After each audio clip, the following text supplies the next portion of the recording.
આજે સોના અને ચાંદીમાં ઓછો ફેરફાર જોવા મળ્યો છે.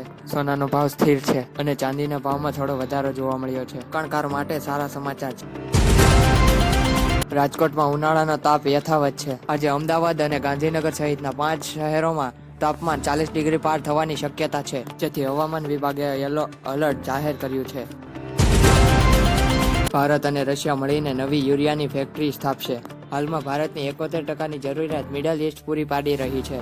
આગામી 2 વર્ષમાં દેશનું સ્થાનિક ઉત્પાદન વધશે, જેથી ખેડૂતોને યુરિયા સસ્તું મળશે.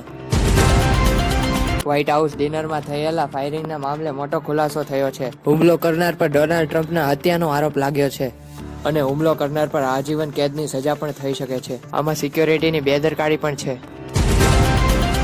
રાઘવ ચડ્ઢાએ બીજેપીમાં જોડાયા બાદ પહેલીવાર પોતાનો વિડીયો જાહેર કર્યો છે. તેમણે આમ આદમી પાર્ટીને ભ્રષ્ટ પાર્ટી પણ કહી છે. તેમણે કહ્યું છે કે તેમાં લોકો પોતાના ફાયદા માટે કામ કરે છે. અમારી ચેનલને સબસ્ક્રાઇબ કરવાનું ભૂલતા નહીં.